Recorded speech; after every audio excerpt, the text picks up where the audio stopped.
One summer afternoon in 2016, a young woman squeezed into the tiny bathroom on board a fishing vessel.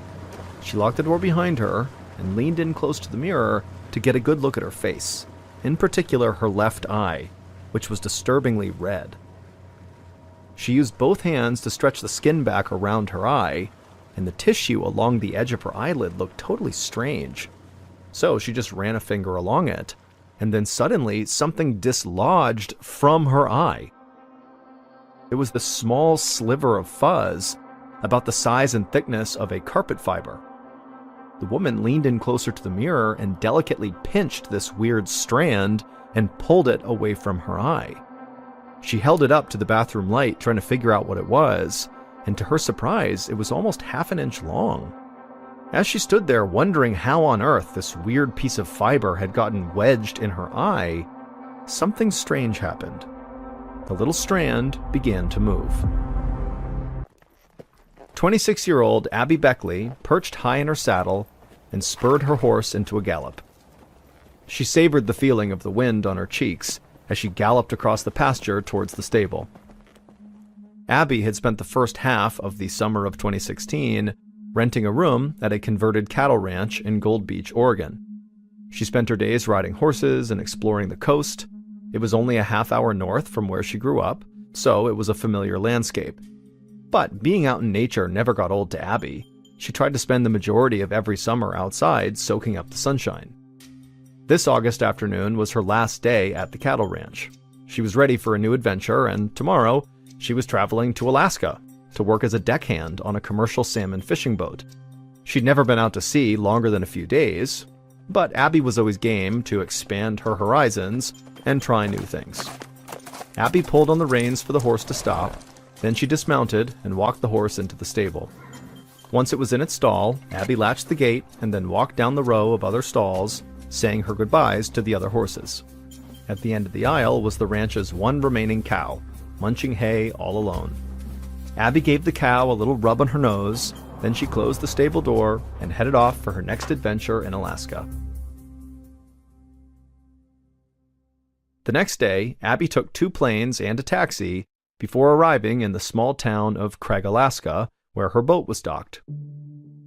As she walked down the street, she could tell she'd entered a whole new world. The woods on the mountainside were thick and unbroken. The peaks rising above her were snow-capped, even in summer, and the air was crisp in a way she'd never felt before. Abby headed down to the waterfront and saw her boat docked in the harbor. Her first thought was that it looked smaller than it did in the pictures she'd seen. But the crew members who greeted her were warm and welcoming, and one of them led Abby to her bunk and helped her get settled. She was happy to be there and excited for what lay ahead. The next morning, the whole crew had arrived, and once supplies were loaded, the fishing vessel pulled away from shore and headed across the bay towards the open ocean. Right away, it was time for Abby to get to work. She was paired with another young woman named Allison, who was a regular crew member who showed Abby how to work with the other deckhands to cast out the big weighted nets called seines.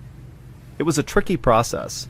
Abby had to help fling the enormous net into the waves with one hand while gripping a rope to drag it back in with the other hand. Also, the net tangled very easily and was surprisingly heavy once it got wet. Abby's first morning was exhausting. Waves kept splashing up on the deck, soaking her and making her shake with cold. Even though it was summer, the wind that whipped across the water had a bite to it. Over the next few days, Abby's mentor, Allison, taught her everything she could about working on a commercial fishing boat. Allison showed Abby how to sort the fish by weight, how to stack them neatly in coolers of ice for sale back on the mainland, how to swab the deck, how to clean the knives and hooks and nets, which were always getting soaked in fish blood and bait. And so Abby came to learn that life at sea was both messy and dangerous. But it was worth it. On Abby's first Friday night on the boat, the crew grilled a festive dinner on the deck and watched the sunset together. At that moment, Abby realized that there was nowhere else in the world she'd rather be. This was awesome. After dinner, Abby helped clean up in the kitchen, and then she flopped down on her bunk. Abby listened to the sound of the waves outside and started to nod off, but she was distracted by an odd itch in her left eye. She wondered if it was a grain of sand, or maybe a fragment of barnacle from the nets.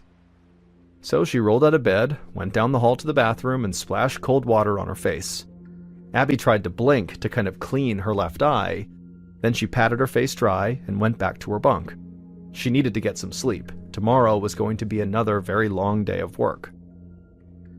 The next morning, Abby's left eye was still bothering her, only now she had a headache too. She went back to the bathroom and looked at her eye again, and now she could see it was red and inflamed. Abby decided she would just ignore it for now and get on with her chores. There were fish to be caught.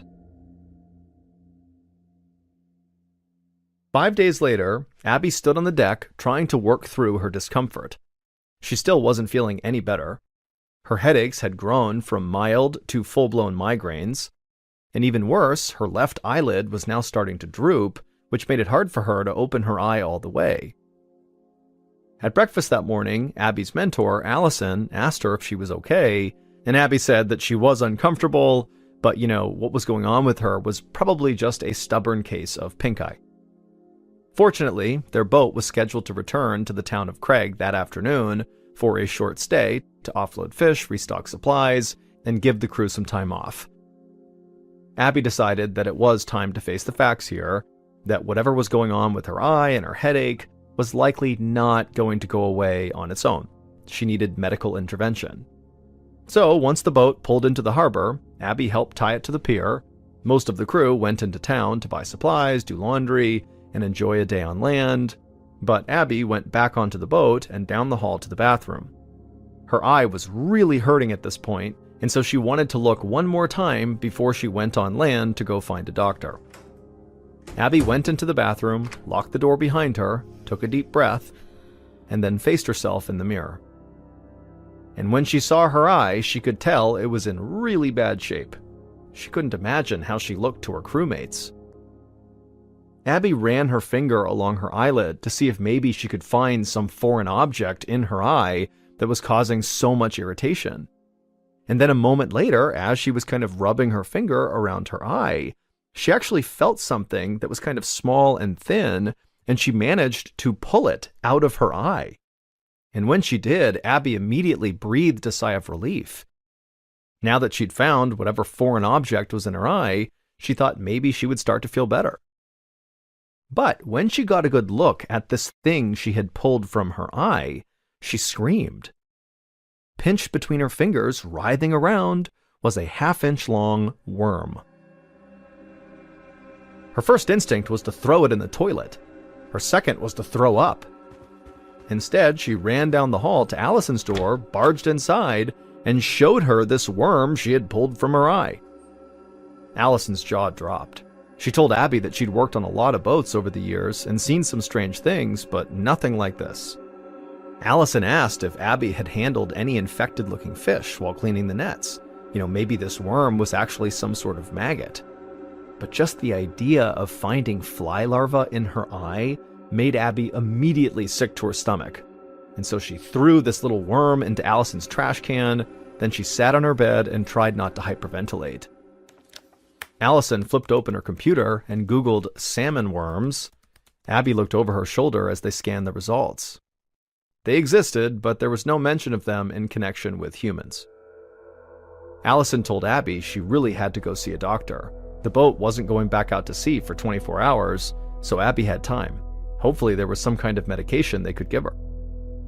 Abby went to the ship's galley where they kept a folder of emergency contacts and found the number of an urgent care clinic in town. Abby called, explained her situation, and then booked their next available appointment, which was early the next morning. Then Abby went back to her bunk and did her best not to totally freak out about the situation she was in. However, every time she began to doze off, something would wiggle around inside of her eye, and she'd bolt awake with her heart thumping.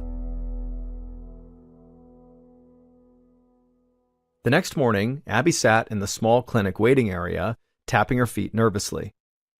She had arrived early after a terrible night's sleep. Her left eye was totally bloodshot and swollen, and her eyelid was drooping worse than ever. A few minutes later, the doctor called Abby into a treatment room, and right away, Abby told the doctor all about her horrifying symptoms over the past 5 days. The doctor nodded, but admitted he had not seen a case like hers before.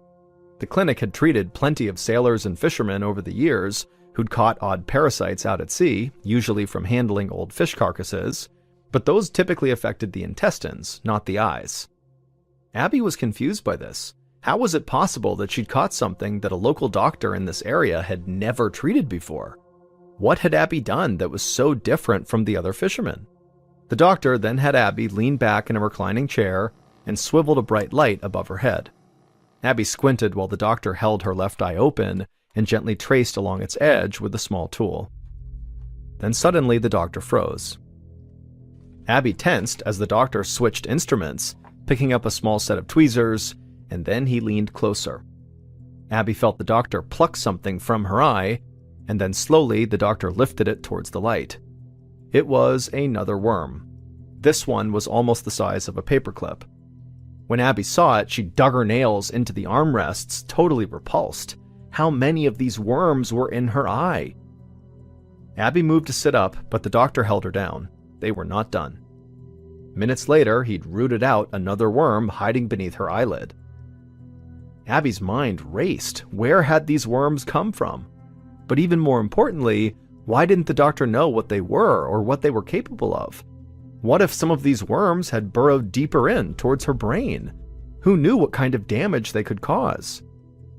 The doctor eventually slid his chair back, peeled off his gloves, and sighed deeply. He admitted Abby's situation seemed very serious, but he didn't have the equipment to determine what these creatures were or how to get rid of all of them. Abby's best bet was to fly home and see an eye specialist as soon as possible. Abby agreed, then she stood up, thanked the doctor, and headed back outside. She walked along the sleepy small-town streets in a blur, thinking through every worst-case scenario, from blindness to brain damage to death. She felt invaded, overwhelmed, and totally alone. Abby walked back to the dock and apologized to the captain, but she said she had to go home right now. Then she packed her things and booked the next flight to Oregon.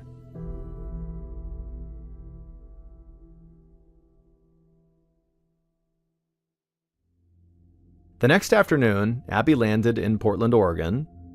She walked off the plane and took a taxi straight to the ophthalmology department of Oregon Health and Science University.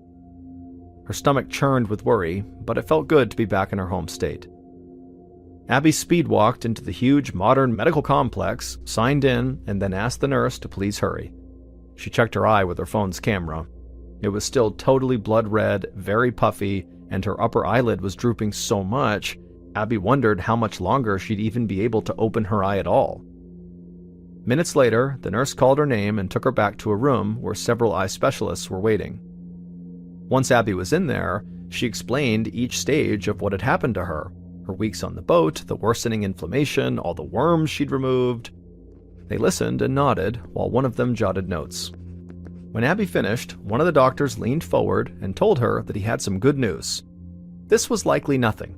He said that patients often come in thinking they have some sort of parasite or weird insect in their eye, but it was usually just mucus. Abby felt her blood rising. The doctor in Alaska did not pull mucus out of her eye. They were definitely worms. He had even sent them to a lab for analysis. The doctors in the room told Abby to lie back on an operating table. One of them pulled up a chair, clicked on a pen light, and shone it into her left eyeball. Abby steadied her breathing while he inspected her eye. A few minutes later, he clicked the light off and slid the chair back. There was nothing there. He suggested she must have interacted with something on the boat and then maybe touched her eye, but whatever worms she'd contracted were gone now.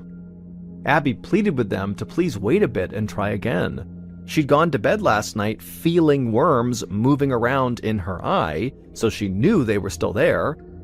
And so the doctors exchanged doubtful looks, but agreed to let Abby linger a bit longer since she'd come all the way from Alaska. They all got up and left Abby alone in the examining room. Abby sat there staring up at the ceiling, feeling more and more impatient. For once, she actually wanted the worms to be there. Finally, about half an hour later, she felt one squiggle under her eyelid. She shouted to the doctors who were out in the hallway. They dashed inside, peeled back her left eyelid, leaned in close, searching with the light, and then one of the doctors let out a startled shriek. Abby almost laughed. It obviously was not a good sign for experienced medical professionals to react this way, but at least they were seeing what she was seeing. The doctor removed the worm they just saw and placed it in a sterilized container for testing, and then continued examining Abby's left eye. Within minutes, they'd found another 2 worms. The doctors were buzzing. None of them had ever seen anything like this. They asked Abby loads of questions, but Abby mostly had questions of her own for them. Where had she caught these worms, and how could there be so many? Were they breeding and reproducing in her eye? How dangerous were they? And what if this was just the start of something much, much worse? But the doctors were almost as baffled as Abby, and they couldn't really answer her questions, leaving her feeling scared and frustrated. When the appointment was over, Abby left the building and sat in a patch of grass out front. She closed her eyes and tried to focus on the warmth of the sun, but she could still feel the worms moving beneath her eyelid. The following week, one of the world's leading parasite experts, Dr. Richard Bradbury, strode to the front desk of the CDC's headquarters in Atlanta, Georgia. The receptionist handed Dr. Bradbury a package marked urgent. Back in his office, he opened up the package and spread the contents across his desk. There was a container with worms preserved in formaldehyde, along with a case report from a pathology clinic on the other side of the country. Parasites were his specialty, so Dr. Bradbury was used to being sent worms and other weird creatures in the mail. But right away, Dr. Bradbury could tell this was an unusual case. These were worms pulled from someone's eye. Dr. Bradbury knew of only one species that fit this description, a rare parasite known as the California eyeworm. It usually only infected smaller mammals like dogs, cats, or sheep, but every once in a while, it found its way into humans. This was worrying. In smaller mammals, the worm's impact was sometimes mild, but occasionally, the worms would lead to cysts or even blindness. But in a human, the potential harm from these worms was mostly unknown. Dr. Bradbury realized Abby might be in serious danger. He also worried that the condition might be contagious. Was it possible she had spread the worms to other people? If so, he needed to act fast. Dr. Bradbury lifted his pen to fill out the case file and write down that he believed it was a California eyeworm, but he hesitated. Alaska was a long way from California, and the California eyeworm really didn't infect humans most of the time. And so the doctor had this nagging feeling that maybe something different had invaded Abby's eye. Dr. Bradbury took the worm sample and crossed the campus to the laboratory. Using a small set of tongs, he placed one of the worms between 2 small squares of glass and then slid that under a microscope. Zooming in, he immediately saw that this was not a California eyeworm. This worm's mouth and genitalia were a different shape, and other body parts were in the wrong places. The longer Dr. Bradbury studied this worm, the more certain he became that this was something he'd never actually encountered before. Which left him wondering, what was this? He was a parasite specialist with decades of experience. If he couldn't identify it, who could? Dr. Bradbury consulted the CDC's massive reference collection, which included hundreds of obscure parasites from all around the world. Thumbing through one catalog after another, none of the worms on file matched the one he'd just seen at the lab. It was time-consuming, tedious work, but Dr. Bradbury had built his career on this kind of attention to detail. Going chronologically, Dr. Bradbury dug past the 50s, the 40s, and into the 30s, sifting through every documented parasite the CDC had in its files. His eyes were starting to glaze over when suddenly he stopped. His eyes froze on an unusual scientific drawing. It was dated 1928, and the accompanying text was in German, but the image looked remarkably similar to the sample he had seen under the microscope. The worm in the drawing was absolutely the same as the one from Abby Beckley's eye. But this worm had never been found in a human before, because it was a worm found only in cattle. It was called Thalassia gullosa. These worms live an extremely strange life. They live, mate, and procreate on the surface of a cow's eye. When they produce baby worms, the cow's eye oozes pus to protect itself. Then the flies that kind of hang around the cow step in the pus and drink up some of the baby worms. The baby worms then grow inside the fly until they get too big, and the fly vomits them out, usually into the eye of a different cow. That's how the disease spreads. But in Abby's case, a fly threw up baby worms into her left eye, and they had been living and growing there ever since. The next day, Abby sat in her apartment listening as the doctor from Oregon Health and Science University explained her diagnosis. She slumped back into her couch, totally repulsed. She was relieved they'd finally solved the mystery, but this was so gross. She thought back to the single cow that was on her summer ranch. Abby had often noticed how flies were always swarming all over the cow's eyeballs, but the cow didn't seem to mind or do anything about them.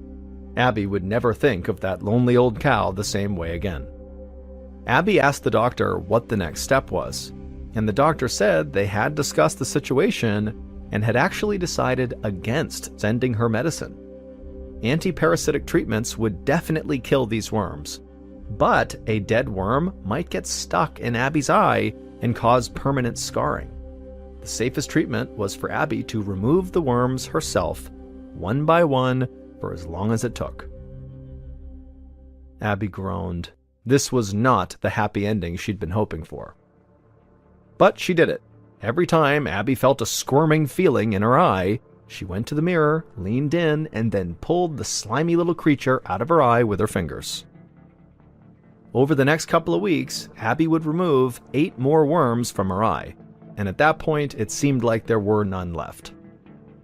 In time, Abby would make a full recovery and she would enroll in college to study psychology.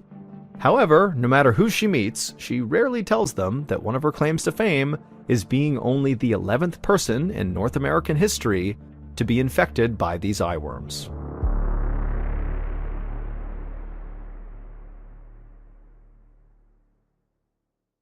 Just before 11 p.m. at night on May 20th, 1967, a 50-year-old man named Stephen McCulloch staggered into the Misericordia Hospital in Winnipeg, Canada.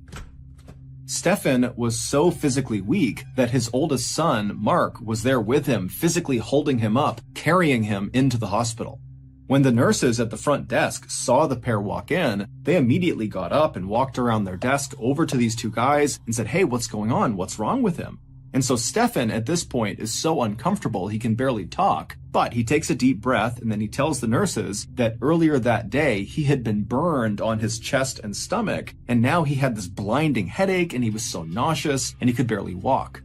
The nurses knew clearly this is an emergency, and so they quickly ushered the pair down the hall to an exam room, and then a couple of minutes later, doctors came into the room and they asked Stephen to show them his burns. Stephen, who was already lying on his back on the exam table, slowly reaches down and grabs the bottom of his shirt, and he lifts it up, and the doctors are stunned at what they see on his stomach. There was a very strange burn pattern that none of them had seen before. And so the doctors, they move in to get a better look at his injury, and as they're staring at it, they ask Stephen to explain how he got this burn. Now, what the doctors didn't realize is that Stephen was very conflicted. He knew if he told the truth about how he got this burn, then he would open himself and his family up to ridicule and skepticism. But as he's laying there and the doctors are waiting for his answer, he finally decides that the right thing to do here is just tell the truth. And so he takes a deep breath and then tells the doctors what happened to him. And by the time he was finished telling this story of what happened to his stomach, the doctors had stopped looking at his injury and instead were just standing in the middle of the room staring at Stephen with eyes wide and their mouths open. They were all literally speechless. Within 24 hours, Stephen's story had made news all over the world, and his story had attracted the attention of numerous US and Canadian secretive government agencies who were keen to interview Stephen one-on-one to really find out what he knew. In short, what Stephen claimed happened to him, dubbed the Falcon Lake incident, was a very big deal. However, the farther this story went and the more people that heard it, the more people started to question the validity of this story. It just seemed too unbelievable. that maybe Stefan is just lying or this is a hoax. And so before I tell you Stefan's actual account of what happened at Falcon Lake, I'm going to give you a little context about who Stefan was prior to the incident. Because ultimately, Stefan's credibility in your eyes will determine if you really believe what happened to him. Stefan was born in the early 20th century in Poland, and when World War II broke out, he was captured by the Nazis and put into one of their concentration camps. It was called the Gross Rosen camp, and it was located in Poland. During his time at that camp, Stefan would bear witness to the Nazis perpetrating some of the worst atrocities ever committed against humanity. In total, approximately 125,000 people were held prisoner at the Gross Rosen camp, including Stefan. And of those 125,000, 40,000 of them would be killed primarily on site at the camp or on a Nazi-led death march. After the camp was finally liberated in early 1945, Stefan worked as a translator for the US Army, helping them continue to liberate other concentration camps across Europe.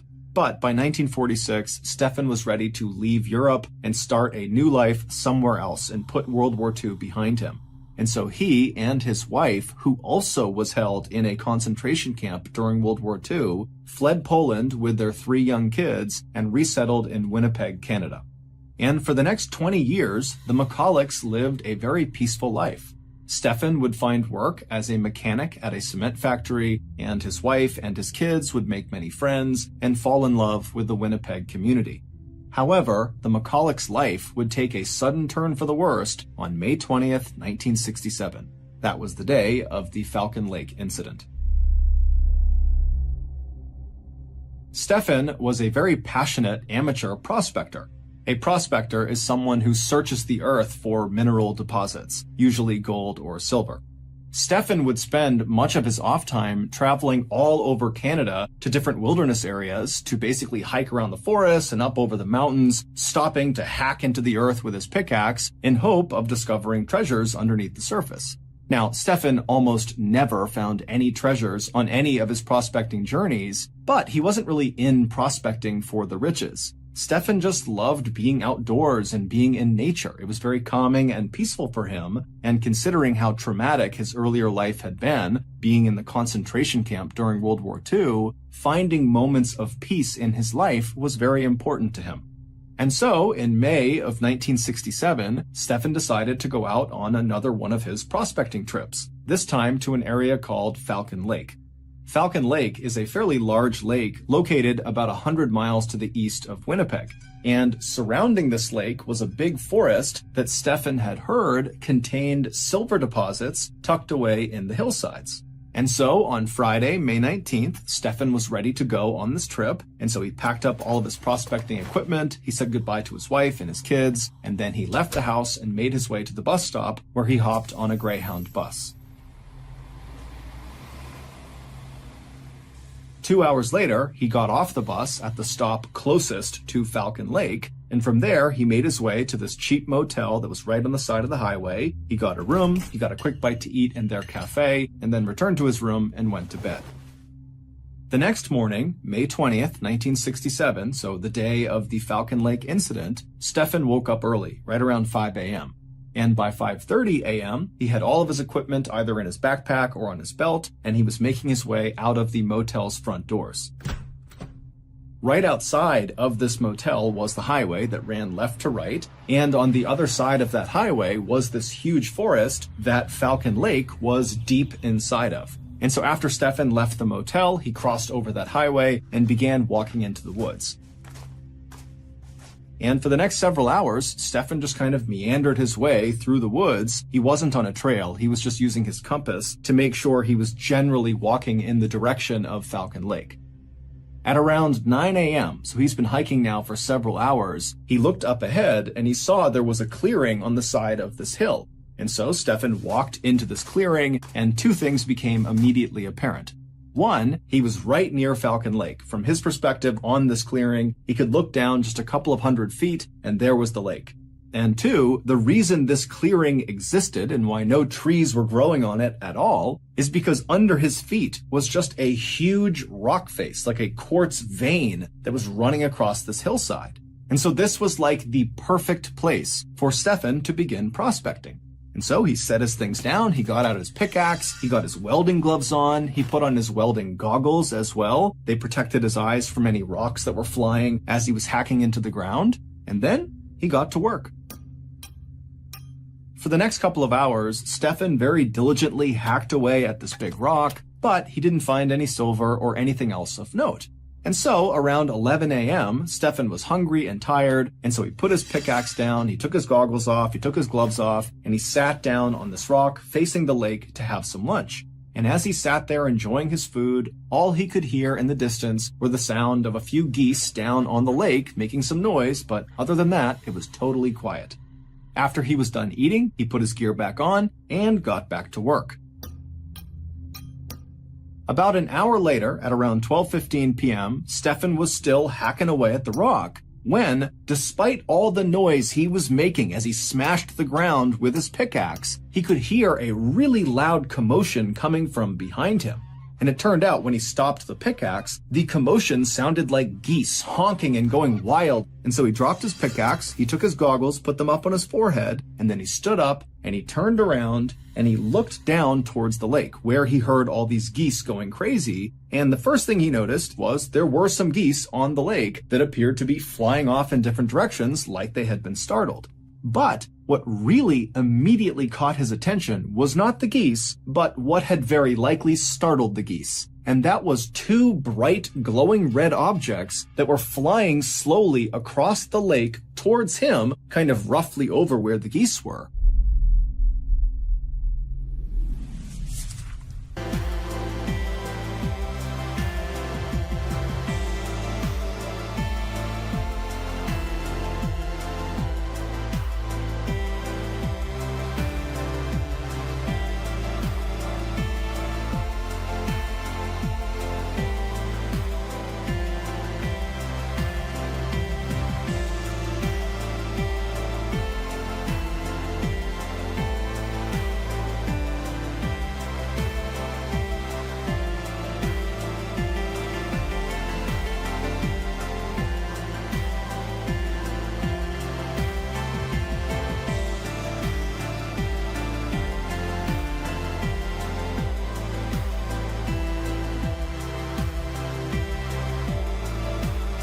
And now these objects, they were cylindrical. They appeared to be about maybe 30 or 40 feet wide. They didn't have any sort of emission coming off of them. They weren't making any noise. They were just kind of slowly making their way over towards where Stefan was. Now, as Stefan is watching this happen, he wasn't fearful. He assumed those have to be military aircraft. As it was, this part of Canada, Falcon Lake, is very remote. There's not many people around. And so, logically, it made sense that perhaps there's a military that's doing training exercises in this area. And so, feeling much more intrigued than fearful, Stefan just continued to watch as these red aircraft got closer and closer to his side of the lake. And then when these two craft were about 200 feet away from where Stefan was standing, they came to a stop. And they were just hovering in the air, and then one of the craft suddenly turned orange and began going up into the clouds, and then at some point just vanished. And then the other craft, instead of going up, just continued descending very slowly, now very clearly towards this open rock face that Stefan was standing on. Now, again, Stefan was totally convinced that these were military aircraft, conducting some sort of exercise, and so he's not fearful. He is just intrigued by what he's seeing.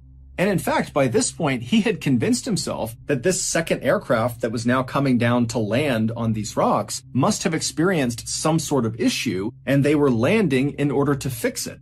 And Stefan even thought to himself, well, hey, I'm a mechanic. Maybe I can help the pilot or pilots with whatever's going on with their craft. Once the craft finally did touch down on the rocks about 150 feet away from Stefan, it changed colors from red to stainless steel with an orange glow around the outside of the aircraft, and inside of this craft, a really bright purple light came on that Stefan was only aware of because there was a couple of small holes on the outside of this craft where this purple light was coming through. But these little rays of purple light coming out of this craft were so bright that it actually was hard for Stefan to look directly at the craft. And so his welding goggles were still on his forehead, so he pulled them down, put them over his eyes, and his welding goggles had a kind of tint to them, so it was like he was looking through sunglasses, and with those on, he was able to continue looking at the craft.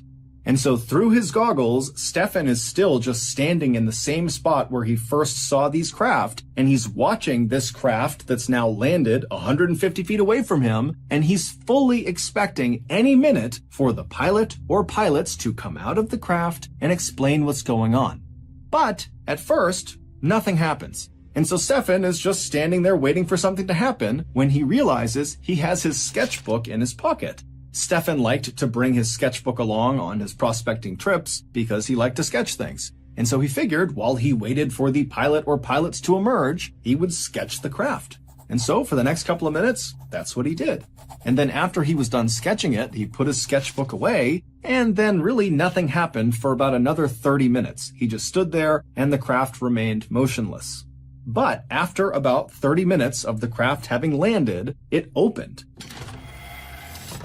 There was like a sliding door on the side of the craft facing Stefan, and it revealed the beautiful, bright purple interior of this craft. But from Stefan's perspective, because of how bright the lights were and how far away he was, he couldn't tell what was inside of the craft.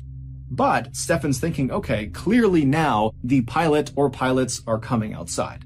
And so Stefan felt really relieved, and he was just standing there waiting to talk to whoever was inside. But again, nothing happened. And so now, feeling just plain curious, Stefan decided, you know what, I'm going to walk over there and I'm going to yell into this open door to the pilot or pilots inside and make sure they're okay.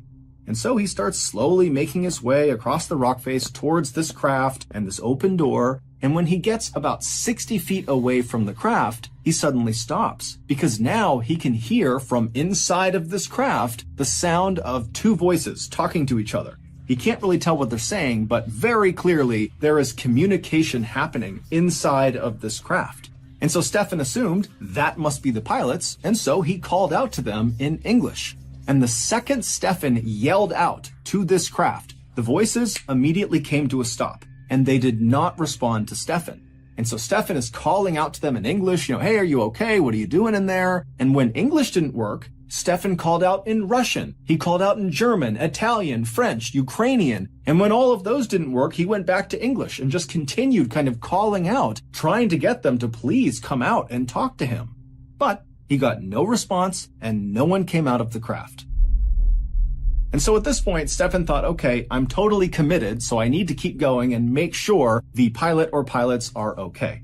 And so he continued walking closer and closer to this open door of the craft. And when he got about 10 feet away, he was suddenly struck by the incredible craftsmanship of this craft. He couldn't see any rivets anywhere on this amazing piece of machinery, meaning this craft appeared like it had somehow been carved out of one enormous piece of steel, which seemed totally impossible.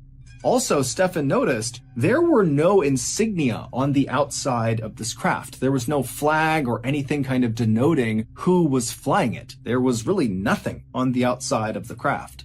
But Stefan just kept on going until he was standing right outside of this open door. He's only a couple feet away from it, and now he's looking directly inside, and he doesn't see the pilot or pilots. And in fact, because of how bright this purple light is coming out, even with his goggles, it's really hard to see what's inside of this craft. But he can clearly see inside there is some sort of panel in the back of the craft with lots of flashing lights, almost like a computer, and there were other kind of columns of light moving around inside the craft at different angles. But after looking in this craft for only a few seconds, the door suddenly slid shut. And then Stefan, without really thinking about it, reached out and touched the craft.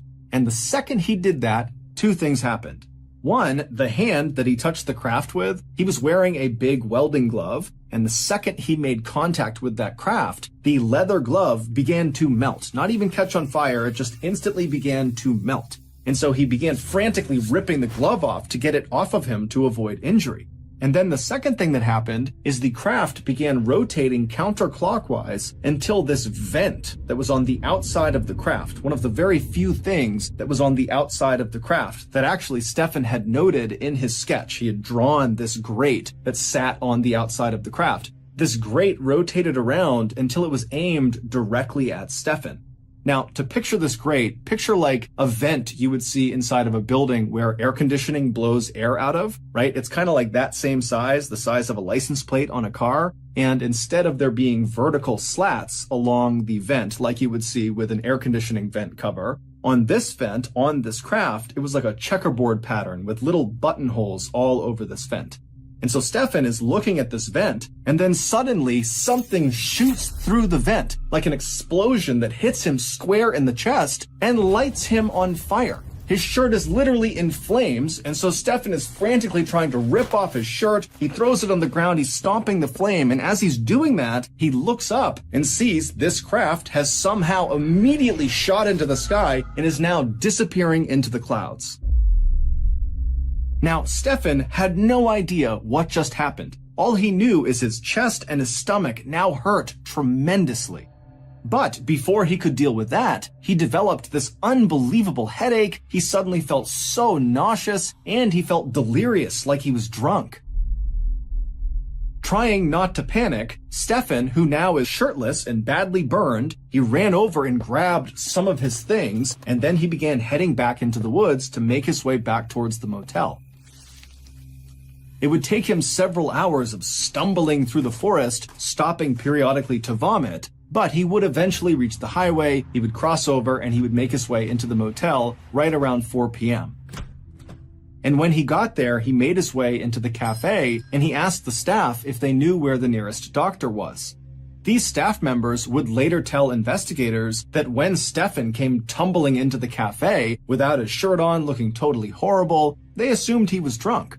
But after talking to him, he didn't smell at all like alcohol. Instead, he reeked of this horrible sulfur smell. The staff would tell Stefan that the nearest doctor was 45 miles away. And so at this point, Stefan decided his best bet was actually to just get on a bus and go back to Winnipeg, where his family could take him to the nearest hospital. And so somehow, Stefan managed to make his way to the bus stop. He hopped on a Greyhound bus, he went to Winnipeg, and then his oldest son, Mark, met him at the bus stop and practically carried him into the hospital. The very strange checkerboard burn pattern found on Stefan's abdomen, where he claims this craft turned its vent and fired on him, were determined not to be thermal burns, meaning he didn't get them from something hot touching his skin, like everyone initially suspected. Instead, they were determined to be chemical burns, but literally no one, doctors, scientists, government agencies, no one could figure out what chemical actually burned his skin. In fact, no one was ever able to actually identify what was causing all of these ailments that Stefan was complaining of, from the headache to the nausea to the weakness to these burns, and he was tested for basically everything, from radiation poisoning to very common ailments and illnesses, and everything came back negative. Experts would go out to Falcon Lake, to the area that Stefan described seeing this craft, and sure enough, they would find an open rock face, and right around the area that Stefan described was this circular burn pattern, as if something had been perched right there that shot some sort of exhaust into the ground, and the area around this landing site was determined to be highly radioactive. Although it is assumed that the reason that area is radioactive is because there is a vein of radium that runs underneath the rocks near the area. However, what no one could explain away were the 3 identical pieces of what looked like metal, which actually turned out to be a very rare type of silver, that were located near this burn circle. Now, even though the Falcon Lake area was known apparently for having silver deposits up in the hillsides, this silver, these 3 pieces of silver, were not from the hillsides of Falcon Lake. This silver was heavily manufactured. Someone, something, some machine had manipulated the metal to bend and be cut in a very particular way. And all three of these pieces of very rare silver were highly radioactive. They would also find traces of this very rare type of silver that seemed to have seeped into some of the loose rocks that were inside of that burned out circle, almost like the silver had melted into the rock. But despite these pieces of evidence that do seem to suggest that Stefan really did see some craft land on these rocks, and despite the fact that the US government and the Canadian government both thoroughly investigated this case and they were not able to debunk it, they basically said, well, something happened, but we don't know what. Despite all of that, Stefan and his family's lives were forever upended after this incident. Stefan was ridiculed and accused of lying and of being crazy, and his kids were unfortunately bullied at school. Shortly before Stefan died in 1999 at the age of 83, he was asked if he regretted coming forward with this story. And he would say, yes, I wish I never told anyone. But he would also say, at the time, he really felt like he had a duty to tell the world about what happened. Stefan never changed his story, and he never came out and said, I think this craft came from another world, another planet, another universe. He just said, look, I think it was an experimental aircraft. That's it. He also never made a dime on this experience. If anything, he lost money because he paid to write a 40-page pamphlet that explained what happened to him, and then he left all these copies on his porch. So if news people showed up or if nosy neighbors showed up and had questions, he would just point to the stack of the books and say, take one and read it.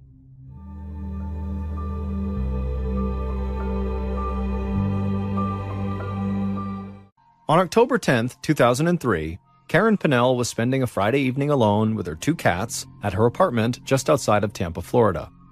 Karen loved the Florida lifestyle, the beaches, scuba diving, nightlife, all of it.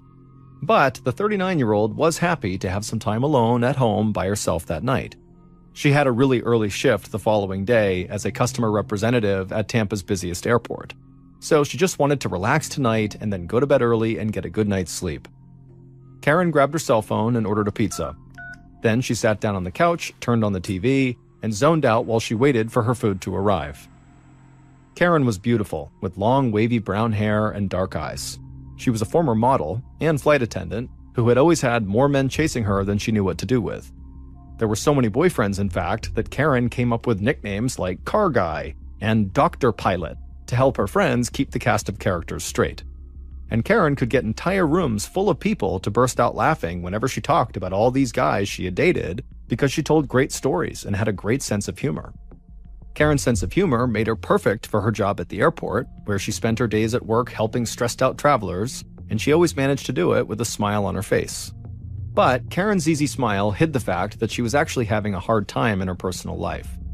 2 years earlier, Karen had been through a really bad divorce. Then, right after that, she had been diagnosed with multiple sclerosis, or MS for short, which is a debilitating disease that can lead to nerve damage, blindness, and even paralysis. And recently, Karen had begun having blackouts from her MS, and it made her worry about the future. She knew that her MS would likely only get worse. On the couch, Karen watched the end of a TV show. Then she stood up and walked outside to get her mail. She took a stack of envelopes out of the mailbox and then headed right back inside to the couch. As she sat there, she flipped through the envelopes and tossed all but one of them on the coffee table. Karen stared at the remaining envelope in her hand, and she could feel her shoulders tense up. It was a bill from her doctor's office. Karen opened the envelope and scanned over the bill. She almost felt like crying. Her health insurance did not fully cover the cost of the steroid injections she was getting for her MS, and so she owed her doctor thousands of dollars. Karen had gotten a judge to require her ex-husband to increase his alimony payments to help her pay her growing medical bills. But her ex-husband was still trying to fight the judge's ruling, so she wasn't actually getting any of the money that she really needed. She tossed the doctor's bill onto the table with the rest of the mail and tried her best to relax and keep watching TV. But she just kept thinking about her ex-husband, and that stressed her out even more. Karen had been married for 5 years to a handsome scuba diving instructor named Jeff. The first years of their marriage had been some of the happiest in her life, and there were still times when Karen wished that she and Jeff had never split up. But the court battle over the alimony payments had shown her an ugly side of Jeff. So Karen often tried to remind herself that getting divorced had definitely been the right thing to do. And Karen's friends and her brother Michael always tried to reassure her that she had been right and that things were going to get better. They told Karen she was beautiful and smart and that she would find the perfect guy for her. Karen appreciated her friends' and family's support, but she knew they were subtly trying to get her to date more respectable guys than some of the ones she had been involved with recently. A coworker had told Karen flat out that some of the guys she had dated seemed dangerous, especially the biker with a serious drug habit and a bad temper. Karen had always thought of herself as someone who could handle men. After all, she had grown up with 5 older brothers, and her mother had died when Karen was only a little girl. So Karen was used to being the only woman surrounded by men. But she knew her coworker was right about some of the guys she'd been seeing, and Karen worried that her confidence around men had made her overlook some of her recent boyfriend's red flags. In fact, the biker that Karen had dated had gotten violent with her on multiple occasions. He had screamed and shouted at Karen, and he had thrown things across the room at her. Karen had stood her ground and fought back when this happened, but of course it was a really bad situation. The sheriff's department had even been called 3 different times to break up domestic disputes between the couple. On the couch in her living room, Karen flipped through the TV channels and tried her best to push away thoughts of her ex-husband, her violent ex-boyfriend, and the huge medical bill she was facing. Her 2 cats hopped up on the couch and sat on either side of her. Karen lightly scratched their chins, and as she did and the cats began to purr, Karen felt herself start to calm down. But then her phone rang. Karen leaned forward, trying not to disturb her cats, and grabbed her phone off the table. She saw the caller's number. It was her latest boyfriend, a car salesman named Tim Permenter. Karen answered the phone, and Tim almost immediately said he wanted to drop by to see her. But Karen thought she knew what Tim really was saying, and frankly she was not interested in having a romantic evening that night. She wanted to be left alone so she could watch TV, eat pizza, hang out with her cats, and then just go to bed. So she told Tim that she didn't have the energy to hang out with him that night, but maybe another time. A little while later, the doorbell rang. Karen thought her pizza had finally arrived, so she got up and went over to the door. But when she opened it, it was not the pizza guy, it was Tim. Karen was annoyed because she'd literally just told him that she did not want him to come over tonight. But Tim said he would not be there long, he was going to stay with friends in a cabin at a nearby lake, so he just wanted to drop by to check on Karen before he headed out. And he'd also brought a small gift because he could tell she'd been stressed out lately and he thought it might cheer her up. Tim handed Karen the gift. It was a calendar with pictures of kittens on it. Karen thanked Tim for the gift and she let him inside. They would sit and talk for a bit, and then eventually Tim would leave the apartment and drive off to meet his friends at the lake. At 9 a.m. the following morning, Tim called Karen from the cabin at the lake to check in on her. Tim knew she was working that day, but she usually could step away and chat for a few minutes. But Karen didn't answer the phone, and when Tim tried calling her again a couple of times, the calls all went straight to Karen's voicemail. Tim and Karen had met 3 months earlier, and Tim had basically fallen for her right away. Even just the way the two of them had actually met seemed like fate to Tim. Karen had been looking at a car at the Volkswagen dealership where Tim worked, but at the time she was working with another salesman. But when she came back to the dealership for a second look at the car, that other salesman was not working, so Tim took over. And he had sold Karen a new black Jetta and asked her out on a date that afternoon. Tim had been a regular at Karen's apartment ever since, and on days when they weren't going to see each other, they almost always talked on the phone. So that morning, Tim was a bit concerned that Karen hadn't picked up any of his calls or called him back. This just was not like her. But there was a chance that Karen was just really busy at work, so Tim called her work phone at the airport.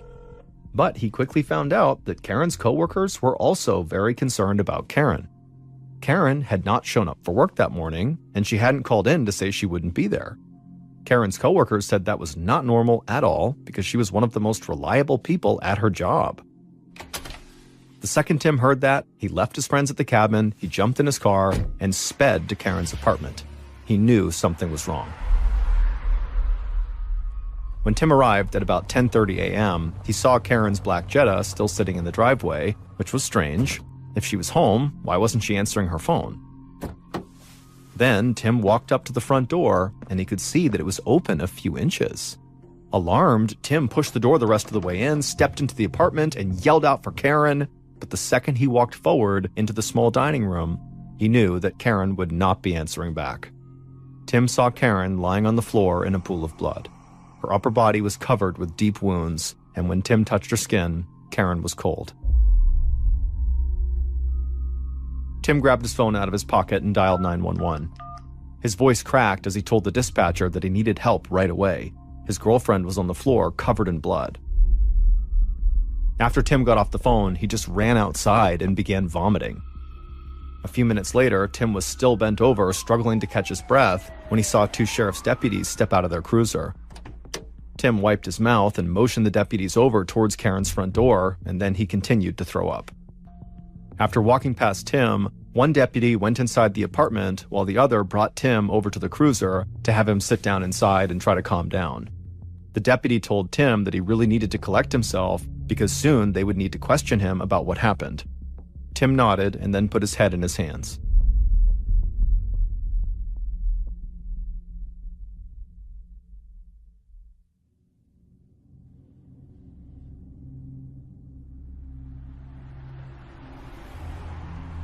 About 30 minutes later, just after 11 a.m., crime scene analyst Anna Cox arrived at Karen's home. Cox went inside and saw the place was already crawling with police.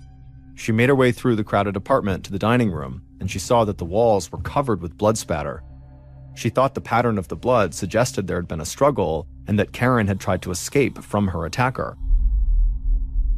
Cox crouched down near Karen's body. She saw smaller cuts on Karen's forearms that supported the theory that Karen had tried to fight off her killer.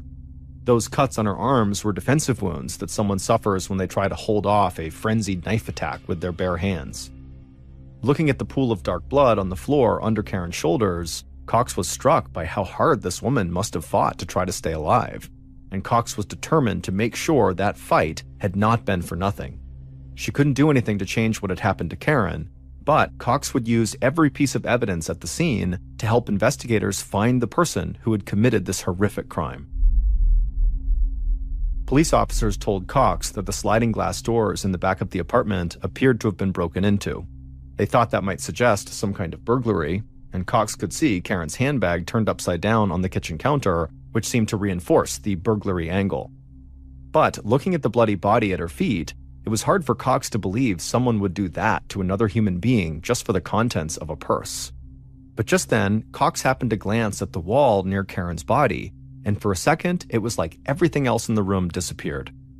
3 capital letters, R-O-C, were handwritten in blood on the wall about a foot above the floor. Cox looked more closely at Karen and saw blood on the tip of her index finger. Then Cox looked back at the wall, totally stunned. Had Karen spent her final moments writing a message in her own blood? Suddenly, Cox felt like she was in a Hollywood movie. In 10 years of scouring crime scenes for evidence, she had never seen anything like this, the last words of a victim written in their own blood. And she knew the first job of the investigative team would be to try to figure out what the letters R-O-C meant. As crime scene analyst Anna Cox remained fixated on the bloody letters written on the dining room wall, lead detectives Sergeant Michael Holbrook and Larry Nelvin walked out of Karen's apartment. The detectives had met with Cox, and they had conducted a thorough search of every room in the house. Now they wanted to talk to Karen's boyfriend, Tim, who was still sitting in the back seat of the police cruiser parked in front of the apartment. When police had first arrived, Tim had been a complete wreck, vomiting constantly on the ground. But when he stepped out of the cruiser and joined the detectives, he was now much more calm, and he said he wanted to help in any way he could. Tim told the detectives that he had stopped by Karen's place the night before to give her a gift, that kitten calendar, before he headed off to see his friends. Detective Holbrook wanted to know why Tim did not spend the night with Karen, and Tim said he knew Karen had to wake up for work, which is why he had made plans to stay with his friends at a place on Moon Lake, 30 miles away. Tim said he'd left Karen's at about 7:30 p.m., and as far as he knew, Karen was going to eat some pizza, watch some TV, and then go to bed. Holbrook didn't say anything, but Tim's story sounded plausible. Investigators had found a partially eaten pizza in Karen's kitchen, along with a receipt showing it had been delivered at 8:48 p.m. So Karen must have been alive at least until then. Tim told the detectives that he had gotten worried about Karen that morning when he learned she had not gone to work, and so that was why he had drove back to her place to investigate. And of course, that was when he made his horrifying discovery and called 911. The detectives asked Tim if there was any other information he could think of that might help their investigation. Tim thought for a second, and then he looked back up at the detectives and said there was something else they should know, but it really didn't have anything to do with Karen. Tim knew investigators would check into his own criminal record, so he wanted to be upfront with them. He said he had served time in prison for something stupid he'd done more than a decade earlier. He had gotten into an altercation with another guy, things had gotten out of control, and he and the guy ended up getting their guns and shooting at each other. Both Tim and the other gunman were wounded in this fight, and Tim was convicted of attempted murder. But Tim swore he was a new man now. He was a successful car salesman, a good friend, and he was very much in love with Karen. And he said investigators were more than welcome to search him, his house, take his computer, take his fingerprints, whatever they wanted to do. All he cared about was finding the person who did this to Karen. The detectives were kind of shocked by what Tim had just told them, but they thanked him for being so honest. Then they asked him who might have had a reason to hurt Karen. This time, Tim didn't need to think. He already had the answer. He said there were two guys the police had to talk to. The first was Karen's ex-husband, Jeff, who was locked in a court battle with Karen over alimony payments that he didn't want to make. And the second guy they needed to look at was one of Karen's ex-boyfriends, who had lived with her for a short time. The ex-boyfriend was a big biker, and he had been abusive before he moved out. And recently, he had apparently begun harassing Karen about some desk she had that he claimed belonged to him. Tim told detectives that Karen was a very strong person who believed she could take care of herself in all situations, but Tim said he knew she was terrified of her ex-boyfriend, the biker. Detective Holbrook asked Tim for the name of this biker, and Tim would say the biker's name was Rock Herpich. Rock spelled R-O-C. Suddenly, the detectives felt like they knew what R-O-C meant.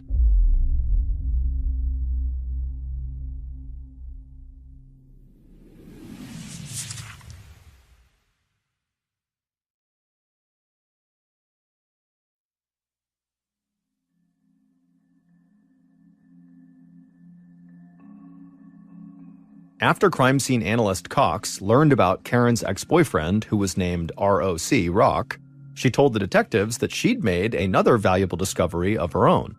She had found that Karen had tiny bits of skin under her fingernails, likely from fighting off her killer.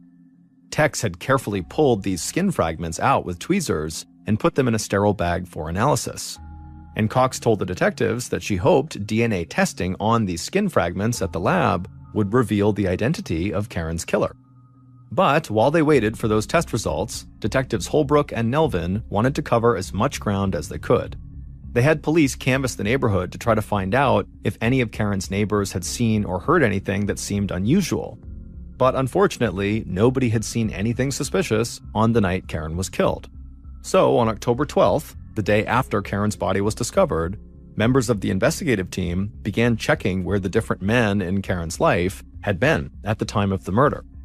One of Tim's friends confirmed that Tim had indeed spent the night in the cabin at Moon Lake, just like he said he had, and Karen's ex-husband, Jeff, sounded totally heartbroken when police told him that Karen was dead, and it turned out he had been on a scuba diving trip in Miami, 300 miles away from the crime scene. Investigators also discovered a strange coincidence. Karen lived a block away from a man suspected of robbing a bank just days before her murder. So police wanted to talk to the suspect, but they couldn't find him anywhere. And they wondered if the alleged bank robber's disappearance was somehow connected to Karen's murder. It seemed like a long shot, but they couldn't rule it out until they tracked this guy down. But even as the investigative team chased down these other potential leads, Holbrook and Nelvin stayed focused on Karen's former boyfriend, Rock Herpich. Finding Rock's name written in blood was enough to make him a suspect. But the more detectives learned about the 45-year-old biker, the guiltier he began to look. Rock worked at an auto body shop processing insurance claims. He spent most of his free time on the back of his Harley-Davidson motorcycle, and he seemed to pride himself on his bad boy image. Karen's family and friends said Karen had met Rock almost 2 years earlier, just after she was diagnosed with MS. And Rock had quickly become very important to Karen. He took her to doctor's appointments and he helped her with steroid injections. But the people closest to Karen were always uneasy about their relationship because Rock had a serious drug problem and a violent temper. And one of Karen's good friends at work said Karen would sometimes show up at the airport with unexplained bruises on her arms that she didn't want to talk about. The couple had gone through a bitter breakup 6 months earlier after Karen filed domestic abuse charges against Rock. But not long before her murder, Rock had gotten back in touch with Karen. He wanted her to give him an old desk he said he'd left at the apartment when he moved out, but Karen was adamant that the desk belonged to her. And so Rock's history of violence, this ongoing dispute over the desk, and Rock's name being scrawled in blood at the crime scene made Rock Holbrook and Nelvin's primary suspect. So, in the days following the murder, the two detectives took a ride to Rock's house, almost 100 miles south of Tampa, and they didn't let Rock know they were coming. When they got there, Rock was in his garage, and they could tell by the look on his face that he was not happy to see them. But the detectives told him they just needed to talk about a friend of his who was in trouble, and so Rock seemed to relax a bit. He led the detectives to his front porch, and they all sat down to talk. Detective Holbrook volunteered that the friend of Rock's who was in trouble was Karen Pennell, and Rock reacted like he was not surprised at all. He asked what Karen had done to get herself in trouble this time, but Holbrook just looked at Rock and said, "Well, Karen's dead." Rock sat there for a moment in absolute silence. He looked stunned. Then Holbrook told Rock that Karen had actually been murdered, and at that point, Rock's eyes went wide. He now knew why the detectives were really there. Rock quickly admitted that he and Karen had a totally tumultuous relationship full of what he called rip-roarin' fights. But Rock said he had nothing to do with Karen's murder. He said he hadn't even seen her in person for 6 months, and he wasn't angry at her in any way. He had rebuilt his life and moved on. But when Holbrook asked where he was on the night of her murder, just a couple of days earlier, Rock couldn't come up with an answer. He said he would have to check a calendar to be sure. At this, Holbrook glanced over at Nelvin. They were both thinking the same thing. How could this guy not know where he was a couple of nights ago? Then Holbrook leaned forward in his chair, stared Rock down, and told him that his name, R.O.C., was spelled out in Karen's blood on the wall right next to her body. Rock stared back at Holbrook, but didn't say anything. The three men just sat there in total silence for what felt like several minutes. Finally, Rock looked like he snapped out of a daze, and he began talking really fast. He told the detectives he would waive his right to an attorney, they could take his fingerprints, he would submit DNA samples. He said he was willing to do whatever it took to clear his name because he did not do this. He did not kill Karen. The detectives took Rock up on his offer right away. They swabbed the inside of his mouth with a Q-tip and collected fingernail clippings for DNA analysis. They also took his fingerprints. Then they thanked Rock for his time and got back on the road. Holbrook and Nelvin discussed the case as they drove back to Tampa, and they agreed that Rock remained their strongest suspect. After all, plenty of guilty people had voluntarily submitted DNA samples during police investigations, so Rock's willingness to do that did not necessarily mean he was innocent. Rock and Karen had a history of physical violence and an ongoing dispute over this desk, and Rock knew Karen well enough that she might have let him in the front door without a confrontation, which could have explained why the neighbors didn't hear anything strange on the night of the murder. But the detectives also agreed that there were still other possibilities. There was the missing bank robbery suspect who lived close to Karen, and there were several men she dated after breaking up with Rock, including an airline pilot who had sent her a string of sexually explicit text messages not long before the murder. So as much as Rock did look like Karen's killer, Holbrook and Nelvin knew they needed to keep open minds. When the detectives got back to their office, Karen's autopsy results were waiting for them. In a way, the findings were not that surprising. Karen had died from being stabbed 16 times in her upper body and neck. One of the wounds was so deep that it nearly severed her spinal column, and another slashed her aorta, which is the body's main artery. In short, Karen had more than one wound that could have been fatal. Seeing all of Karen's injuries spelled out in horrifying detail only underscored what the detectives already suspected. This was likely a crime of passion. The killer didn't just want to hurt Karen, they wanted to destroy her. That made robbery or any other potential motive very unlikely. The killer was probably someone who knew Karen quite well. Unfortunately, the DNA analysis of the skin found under Karen's fingernails was inconclusive, so investigators knew they would have to find another way to identify their killer. But there was something in the autopsy report that took Holbrook and Nelvin by surprise.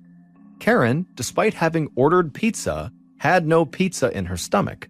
But there were 3 pieces of pizza missing from the pie that she ordered, meaning somebody else had eaten those 3 pieces of pizza on the night of Karen's murder. Detective Nelvin called the pizza shop and asked to speak with the delivery driver who had gone to Karen's on the night of her murder. And sure enough, the pizza guy told them that Karen was not alone when he'd gone to the door. He said he could see a man standing behind her, and the man looked angry. So the pizza guy had just dropped off his delivery and headed back to his car as quickly as possible. By the end of that call, Detective Nelvin was pretty sure that angry man in Karen's apartment was the killer. On Thursday, October 16th, so 6 days after the murder, Karen's grieving family had a viewing for Karen at a funeral home in Pensacola, Florida. The undertakers had made a heroic effort to hide all of Karen's stab wounds, but there was only so much they could do. So Karen's brother, Michael, had to adjust her bouquet of flowers to hide the defensive wounds all over one of her hands. The funeral chapel was special to the Pinnell family. Karen's mother had been memorialized there in 1972 when Karen was just 8 years old. The Pinnell family was a military family. Karen's dad was a career Air Force guy who had met her mother while he was stationed in Germany, and for a family that had moved from place to place to follow Karen's father's military assignments, Pensacola became an anchor, the closest thing they had to roots. Karen's brother Michael said that even though Karen was the youngest of 6 kids, she was the glue that kept the family together as they moved from place to place. He said she was smart and talented enough to have become a doctor or a scientist, but she was more interested in spending time with family than going off to get degrees. So she had chosen the life of a flight attendant and model. Michael said he felt like he'd had the wind knocked out of him the day that Karen died, and he still felt like he was struggling to breathe. And Michael knew that nothing he said would express how much he and everyone else who was close to Karen would truly miss her. The next day, Karen's co-workers held their own memorial service at the airport chapel. The line of friends and colleagues was out the door as hundreds came to pay their respects. And all anyone could talk about was how much they had loved Karen. While Karen's friends and family mourned her loss and celebrated her life, the police started to eliminate potential suspects and really began to hone in on just Karen's ex-boyfriend, Rock Herpich. The suspected bank robber who lived near Karen turned himself into police, and he was not Karen's murderer. He had been far away from Karen's apartment on the night she was killed. Detectives Holbrook and Nelvin also tracked down the airline pilot who had been sending sexually explicit text messages to Karen, and he had a strong alibi too. He was flying a plane over the Middle East when Karen was murdered. But even as the detectives narrowed down the list of suspects, they still didn't feel like they had enough evidence to arrest Rock. The guy had a clear history of violence and his name had been written in blood on the wall, but Holbrook and Nelvin knew they needed something clear-cut that would put him at Karen's house at the time she had been killed.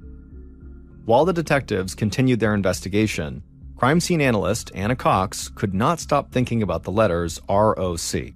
She spent hours staring at them on the wall at Karen's apartment. Those 3 letters, written in Karen's blood, were powerful evidence, and Cox knew that ROC had potentially been Karen's last word. In a courtroom, the dying words of a crime victim get special weight from judges and juries. It's called a dying declaration and treated as the words of someone with no reason to lie. They're going to die anyways. In this case, Karen seemed to be saying, "Rock killed me."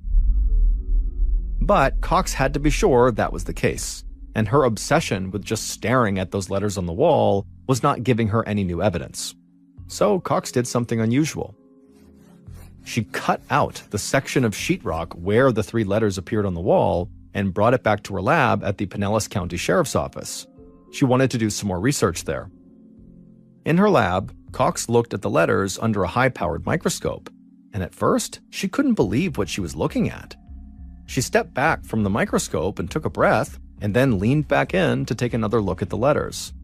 This time, Cox felt her face flush and her hands start to shake with excitement. She knew she had just discovered something that she would never have found if she had just kept staring at the wall in Karen's apartment. And this new discovery led Cox right to another major piece of evidence. So she grabbed her phone and called Detectives Holbrook and Nelvin to tell them what she had just found. And not long after that, the detectives were confident they knew who had killed Karen.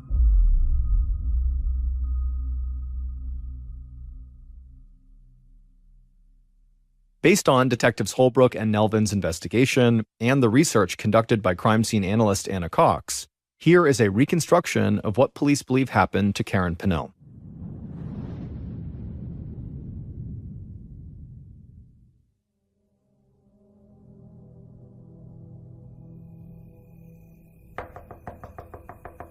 On the night of October 10th, 2003, the killer knocked on Karen's front door. He could hear the TV inside, and then he heard Karen unlocking the door. When the door opened up, Karen looked exhausted standing in the doorway, but she was still beautiful. The killer followed Karen into her living room and then sat down on the couch next to her. Karen and the killer talked for a few minutes, and then there was another knock at the door. Karen immediately hopped up from the couch and began walking towards the door. She was starving, and she figured her pizza had just arrived. The killer followed her to the door.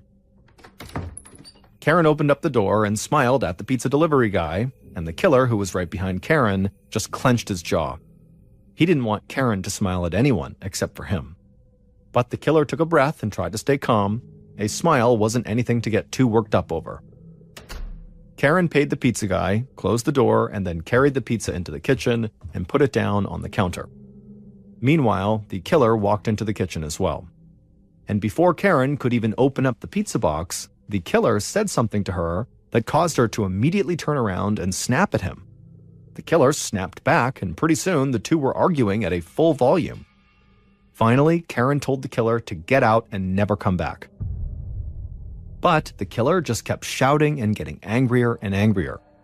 Finally, he pulled open a kitchen drawer and grabbed a knife. When Karen saw this, she screamed and took a few steps back, and then lowered her voice and said, "Please, please, calm down." But it was too late. The killer flew into a rage and raised the knife and began slashing at Karen. Karen immediately threw her arms up over her face to try to protect herself, but the killer just slashed right through her arms over and over again. And so finally, when Karen knew she couldn't fight her killer off, she just turned and ran out of the kitchen, a final attempt to get free and save herself. But the killer caught her in the dining room. He grabbed Karen and slammed the knife into her back.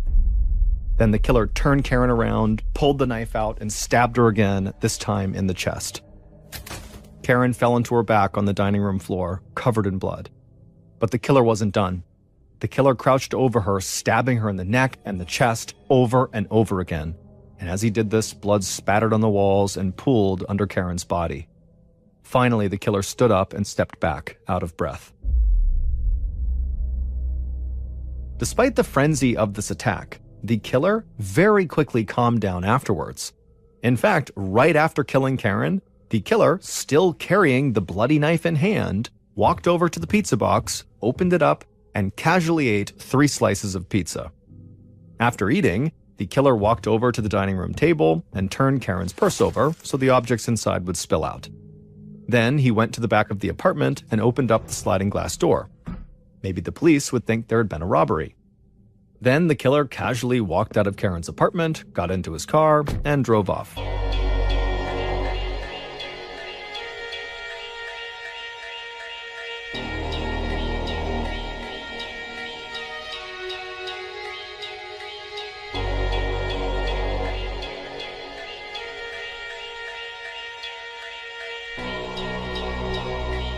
But hours later, when the apartment complex had gone dark and quiet, the killer returned to Karen's apartment, and he slipped back inside unnoticed. He walked right to a closet and found a pair of gloves that Karen used for gardening. The killer put those gloves on and then walked into the dining room where Karen was still lying in a pool of blood. The killer leaned over and then dipped one of his gloved fingers into the blood and then wrote the letters ROC on the wall. Then the killer dipped his finger in the blood again, and he smeared some of the blood onto Karen's index finger to make it look like she had written those letters on the wall. Then the killer walked out of the apartment again, got into his car, and drove to the lake house where he was staying with his friends. Karen's latest boyfriend, Tim Permenter, had brutally murdered Karen. And then he had gone back to the apartment the following day and pretended to be in shock when he discovered Karen's body and called 911. Tim and Karen's relationship wasn't anything like how he had described it to his friends and to the police. In fact, Karen's family had worried about her safety with Tim almost from the moment she met him in July of 2003. Karen's brother Michael said she had called him once to tell him that Tim had tried to choke her. Michael had urged Karen to file a police report, but she never did. Karen's coworkers said they too had become very concerned about Tim when Karen began coming to work in turtlenecks on several hot summer days. They feared she was hiding injuries on her neck inflicted by Tim, but Karen just wouldn't talk about it. And even though Tim told people he was still Karen's boyfriend at the time of her death, in reality, they had actually broken up 2 weeks before he murdered her. 2 weeks before he murdered her, on September 29th, 2003, the couple had been watching a TV show about people who keep secrets from other people when Tim decided to share a secret of his own. When Tim and Karen had met, he had told her that before he became a car salesman, he had been a Navy SEAL. But while they watched TV that night, he told her that that actually wasn't true. He said before he sold cars, he had actually been a pimp for a group of prostitutes, and he had served 12 years in prison for shooting a rival pimp. Tim even showed Karen the Florida Department of Corrections website that still had his face on it, along with details of his felony convictions and imprisonment. Karen had been totally shocked and repulsed by this confession and decided right then that she wanted nothing to do with him and told him he had to leave. But Tim wouldn't leave, so Karen had called 911 and police had eventually had to come to Karen's apartment to escort Tim out. In the days following their breakup, Tim had tried, without success, to win Karen back. He also had begun lurking near her apartment and going through her trash, and in doing that, he discovered that Karen was already dating other men. And this made Tim insanely jealous. And so, on October 10th, Tim showed up at Karen's house, even though she had just told him not to.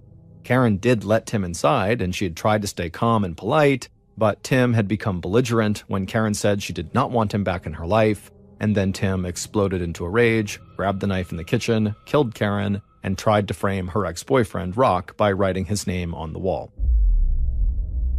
Detectives Holbrook and Nelvin had always considered Tim a suspect.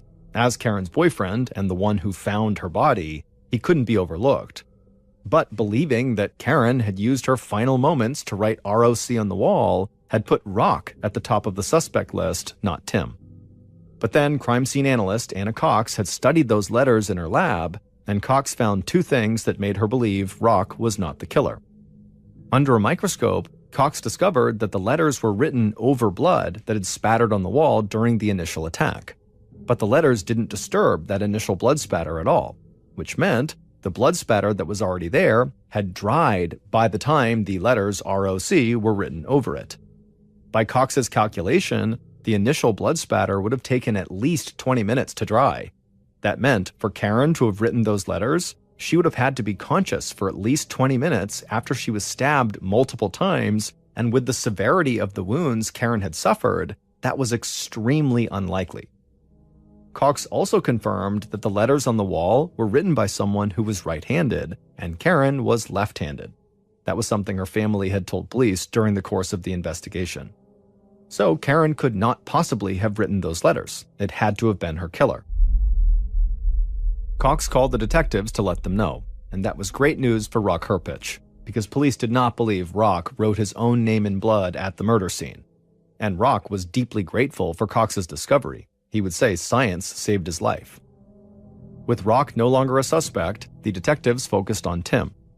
Detective Nelvin obtained cell phone tower data from the night of the murder, and it showed that Tim had called his friend at the lake at 9:32 p.m. from a spot that was actually near Karen's apartment. Tim had told police that he'd left Karen's by 7:30 p.m. to go to the lake. but the phone records suggested he was still in or near Karen's apartment 2 hours after that. The detectives brought Tim in for a second round of questioning. They told Tim they were sure he had lied to them about the time he had left Karen's apartment to avoid suspicion in her murder. They also told him that his fingerprints were all over the pizza box delivered to Karen's home that night. As the detectives continued to throw questions at Tim, he had no answers. He just sat there in the interrogation room covering his face for a long time. And Detective Holbrook said that when Tim did finally look up and look him in the eyes, it was like Satan had suddenly entered the room. Tim was ultimately convicted of murder and sentenced to life in prison without parole. Years after Karen's death, her brother Michael said publicly that he didn't want people to remember Karen just for her murder. He wanted people to remember her for who she was, an engaging, brilliant, beautiful woman.